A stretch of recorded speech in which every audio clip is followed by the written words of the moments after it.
memories only at Uncle Julio's.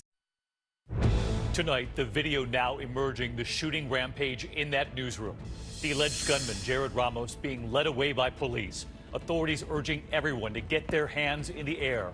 And tonight, what we've now learned, the suspect barricading the door so reporters and workers could not get out as he fired. And why the newspaper was targeted. What the suspect did to a girl he knew from high school years ago that might have led to all of this. Also breaking tonight, was it a major security breach involving the president on Air Force One? Was a comedian able to convince White House operators that he was a senator?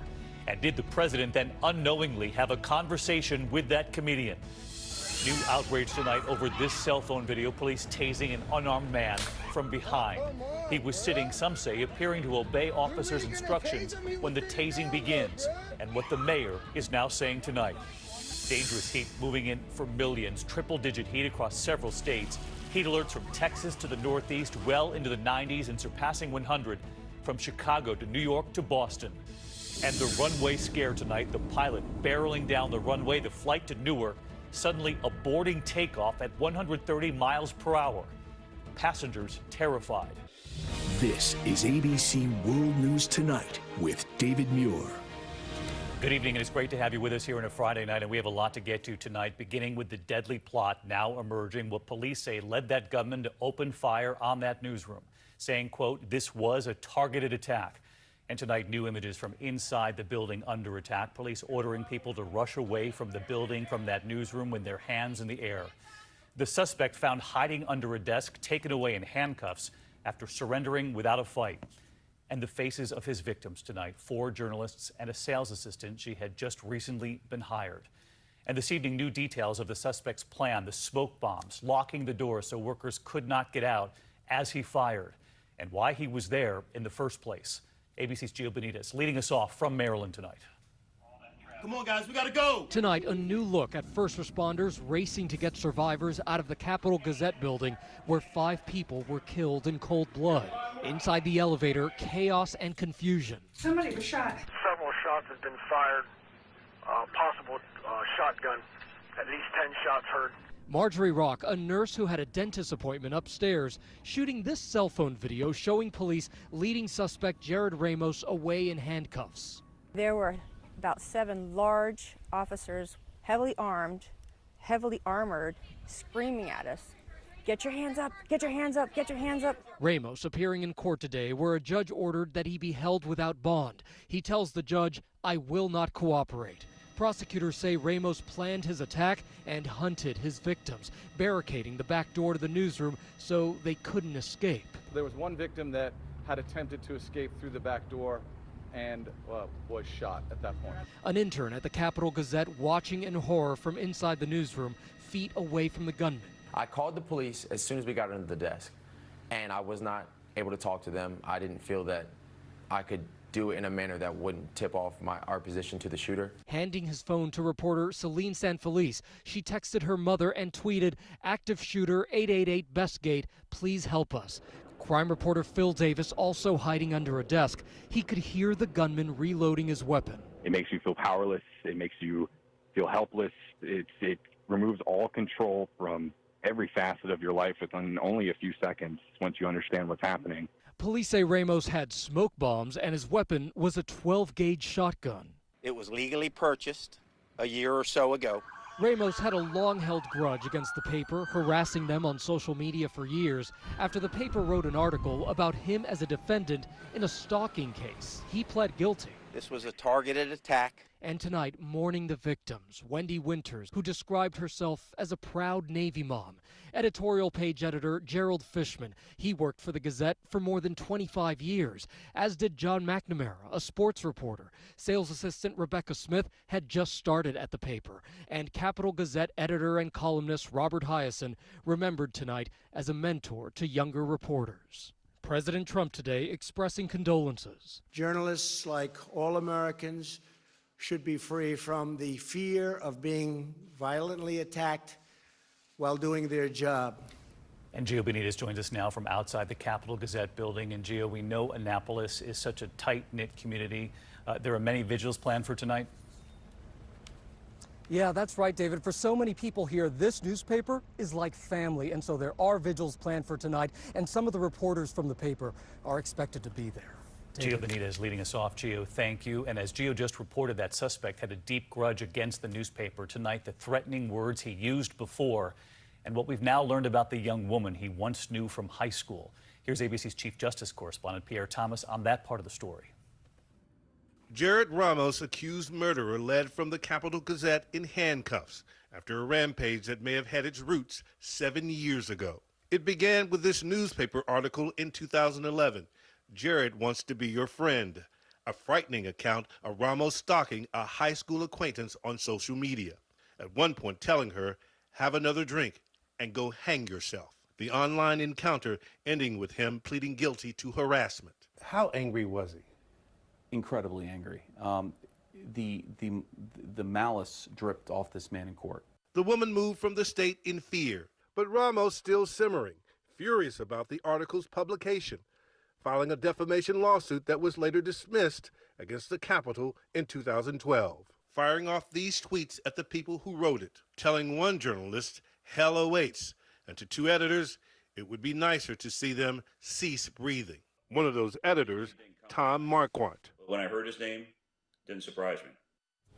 Pierre Thomas also with us tonight from Annapolis. And Pierre, we're learning that that editor and the newspaper actually called police back in 2013 about Ramos. That's right, David. Police responded and actually interviewed Ramos, but no charges were filed. The police chief said employees at the paper did not want to inflame the situation. And an officer involved in the investigation wrote in his report that he did not believe Mr. Ramos was a threat to the newspaper's employees. David? Pierre Thomas in Annapolis tonight. Pierre, thank you. We are also following two developing headlines this Friday night involving President Trump. Was there a security breach involving the president on Air Force One? Was a comedian able to get through on the line? And did the president think he was a senator?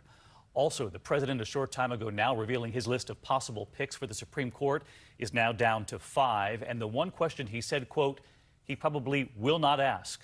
Here's ABC's Terry Moran tonight. Tonight, President Trump reveals he's narrowed his list of potential Supreme Court nominees to 5 names, 2 of them women. He says he'll announce his choice on July 9th. For millions of Americans, the battle comes down to one supreme issue: abortion. Trump now has the power to forge a court that will overturn Roe versus Wade, exactly as he promised. Well, if we put another 2 or perhaps 3 justices on, that's really what's going to be, will happen. And that'll happen automatically, in my opinion, because I am putting pro-life justices on the court. But now that the moment is upon him, the president may be hedging just a bit, if only for appearances. Listen to his interview with Fox News today. Are you going to ask your nominees beforehand how they might vote on Roe versus Wade? Well, that's a big one, and probably not. They're all saying, don't do that, you don't do that, you shouldn't do that, but I'm putting conservative people on. Soon, an all-out confirmation battle. In the Senate, Republicans have just a slim 1-vote majority.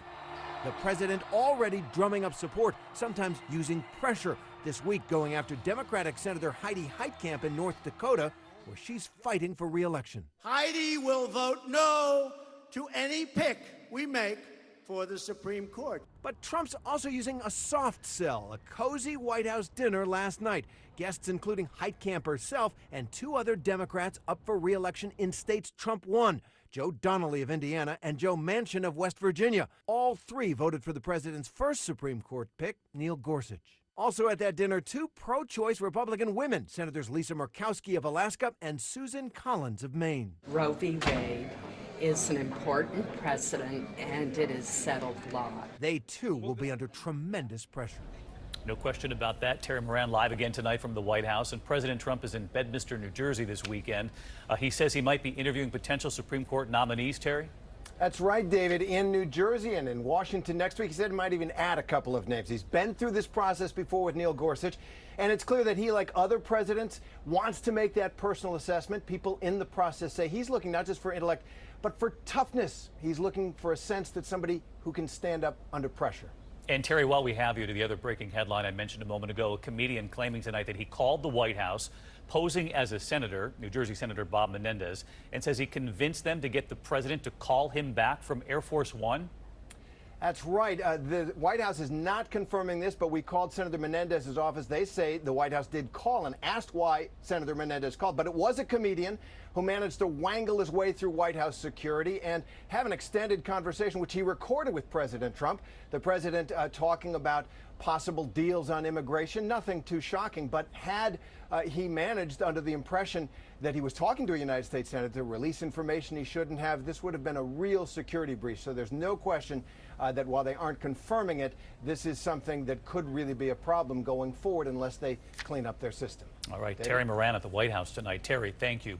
We're going to turn now to the cell phone video causing outrage tonight, showing a police officer tasing an unarmed man from behind him as the man sat on the sidewalk. Some say that man was appearing to obey commands when it happened. Here's ABC's Adrian Banker tonight on that video from Lancaster, Pennsylvania.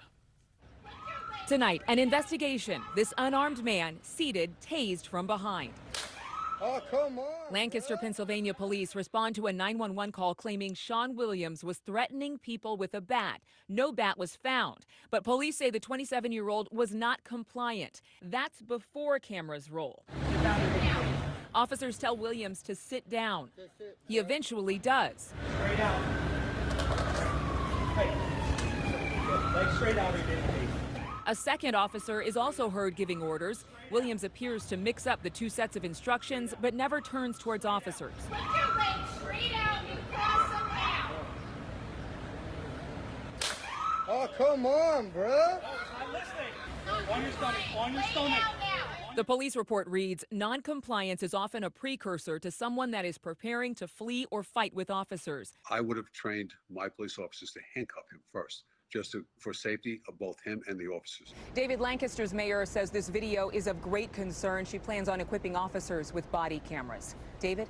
Adrian Banker tonight. Adrian, thank you. And amid the outrage over what has unfolded on the American border, children still not reunited with their parents, Congress has now left town for the Independence Day holiday without taking any action on immigration. It comes 24 hours after a Border Patrol agent showed the First Lady the challenges they encounter every day, showing her those pictures of the 6-year-old boy left alone in the desert, possibly by smugglers. Tonight, we now know the Border Patrol has transferred him to the custody of HHS. And tonight, the UN has now rejected President Trump's pick to lead the migration agency. Ken Isaacs, a post held by Americans for virtually all of the last 67 years. The State Department tonight declining to say whether this was an embarrassment. Next to the dangerous heat moving in across a huge part of this country tonight, from Chicago to New York all the way down to Texas. The heat warnings up at this hour and dangerous storms across more than a dozen states. 7 reported tornadoes in the past 24 hours, this one in Montana, and powerful winds toppling this semi-truck on I-80 near Walnut, Iowa. And in Florida tonight, a small boat caught up in that water spout. Let's get right to senior meteorologist Rob Marciano live along the West Side Highway here in New York, tracking it all for us. Hey, Rob. Hi, David. This late June sun is as strong as it gets, and it's beginning to bake much of the country. Look at the heat building now, and it's also firing up some storms that are strong across eastern parts of Wyoming and South Dakota. Watches are posted there, but look at all the extreme heat warnings. Kansas City, Memphis, St. Louis, some areas don't have power from the storms they had earlier, and Chicago as well, where temperatures will feel like over 100 degrees there in Indianapolis and Nashville, and this builds off towards the east on Sunday and Monday along the I-95 corridor, nearing 100 degrees actual temperatures then. And with the humidity, we'll feel much warmer than that. Lasts at least 3 days, potentially, David, right into the 4th of July holiday. All right. Check on your neighbors this weekend. All right. Rob Marciano, thank you. And overseas tonight, the U.S. military on the scene. They're helping in the urgent rescue operation in Thailand. 12 young soccer players and their coach missing now for nearly a week, trapped inside that cave. Their parents at the opening of the cave praying tonight. ABC's James Longman is on the scene for us. A nation holding its breath tonight, waiting for any sign of life from 12 boys and their soccer coach, trapped in this flooded cave in Thailand for nearly a week. This mother calling out, "My son, come on out, I'm waiting for you here." Over 1,000 involved in the effort, including a US military search and rescue team, drilling holes, using ultrasonic sensors, dropping maps and care packages through small crevices. That cave, a labyrinth, miles of passageways and tunnels running underground that can flood up to 20 feet during heavy downpours in this popular tourist site. It's believed the team's coach, who recently posted these images of his players urging them to practice, would